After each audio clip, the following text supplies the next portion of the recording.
welcome back. Right now it is time to speak with Nexus IT. They always bring us monthly tips, and this time we are going to focus on a hack that happened recently. Earl, Foote, and Tara Anderson are joining us today. So happy they're both with us today. Earl, let's start with you. Tell me more about this alarming hack. Yeah, good morning, Christine, and thanks for having us on. Yeah, this is a really interesting situation. It is a hack that is exploiting some vulnerabilities, four vulnerabilities to be specific, within the Microsoft Exchange platform, on-premise Exchange platform. So it's not the cloud platform, but it's for on-site servers.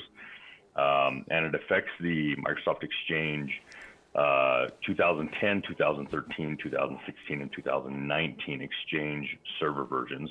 Now, Microsoft Exchange is really probably the most universal email server that is used worldwide, and has really begun to be replaced by Office 365. But for those businesses that have on-premise, or even if they've put into a private cloud environment an actual Exchange server, there's a significant vulnerability that is being exploited.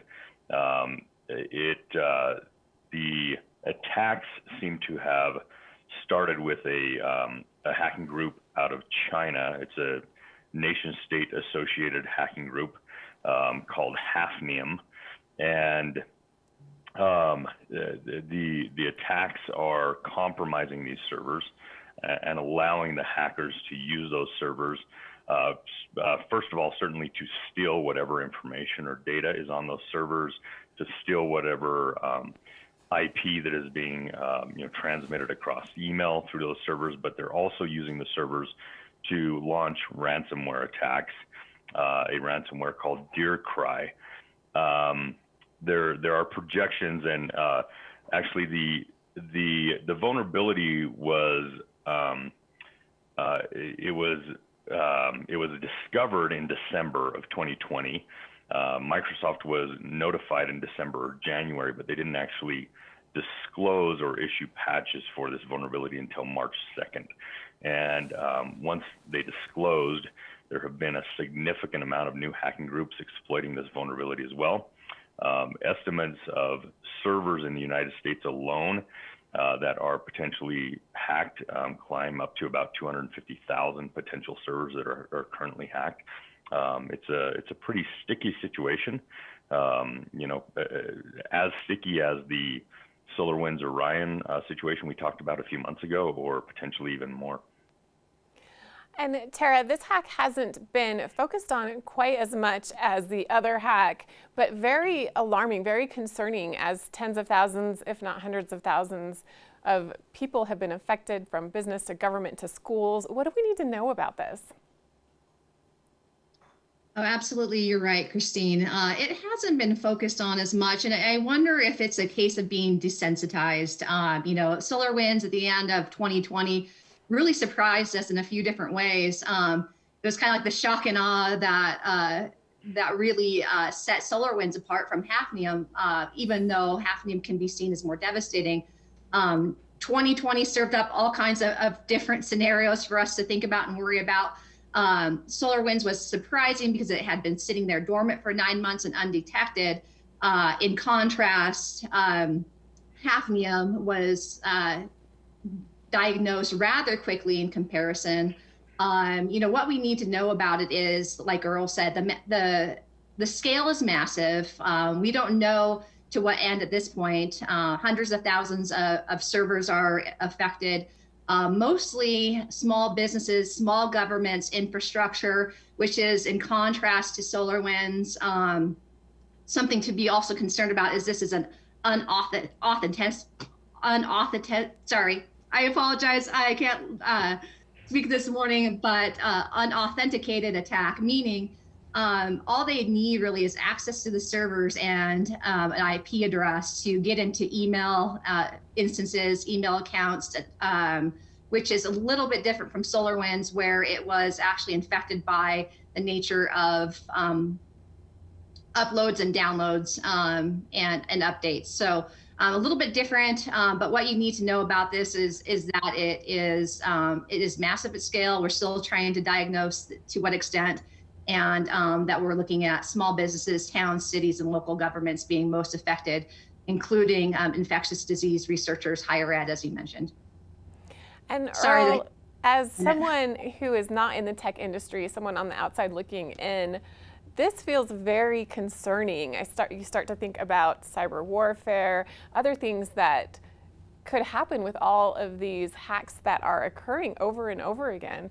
So again, what do we really need to know? What can we do to protect ourselves? Yeah, good question, and you're absolutely right. I mean, these last two massive hacks that we've talked about, the SolarWinds Orion and now Microsoft Exchange Hafnium, both have been executed primarily by nation-state sponsored hacking groups, one out of Russia, Cozy Bear, which was applicable to the SolarWinds Orion situation, and this situation by Hafnium out of China. And the potential implications of the data that is being stolen and gathered, and what that could mean in terms of cyber warfare, it's most definitely concerning. I guess, a few quick tips. First of all, if you are a small business, a government, a school, whatever, whatever type of entity you are, if you have Microsoft Exchange in any way, shape, or form, go get the latest patches as soon as possible, and do threat hunting. So you've got to, if your Exchange server is compromised, simply applying the patches is not going to kick out the bad guys. It's not going to get rid of the hackers. They will still be there. So you've got, there's some tools and there's some publications on Microsoft's website or throughout the internet that will give you information about how to look for the hack and how to eliminate it. Certainly call professionals if it's above your head.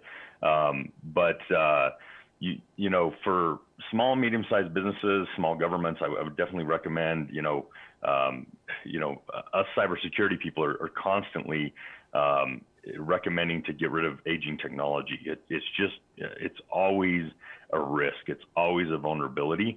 And oftentimes, those recommendations fall on deaf ears until massive things like this happen. And so, get rid of your old technology and think twice about doing on-premise type of solutions anymore. Most software and SaaS companies are focusing on their cloud products, and their security focuses on those products, and they're not focusing as closely on premise solutions, and those are proving to be very very risky in today's market. So some quick potential recommendations there. Tara, as someone who is in the tech industry, you're an expert. When you hear of yet another hack such as this one, how does that make you change what you do and how you interact with your clients? Well, that's a fantastic question. The key here is making sure that our clients are prepared, that they're not using outdated software solutions, hardware solutions. To Earl's point, we want to be current there. We want to make sure that we're running endpoint protection, that they're aware of any type of compromises that are rising to the surface. As in CISA does post alerts out regularly, what the current trends are in cyber espionage. As you've noticed, we've been hit from all different directions, so it's really hard to predict. It's getting very sophisticated, but it's making sure that they have endpoint protection, making sure that they know what to look for, making sure that there's threat monitoring, that there's regular vulnerability assessments done, that they have a team to come in and handle their incident response. So knowing how to handle a breach is key, how to act quickly, what to do if you are compromised and breached, and then how to look for web shells that still may be placed, how to look for additional threats, how to see if the bad actors are still inside your network. So it's awareness, it's training, and then making sure you have a plan and you respond appropriately and quickly. Thank you so much, Earl, Foote, and Tara Anderson, for joining us today from Nexus IT. We always appreciate the information that you bring to us monthly. And you can learn out more about Nexus IT at nexusitc.net. They can help you with all your security concerns, tech needs, and much more.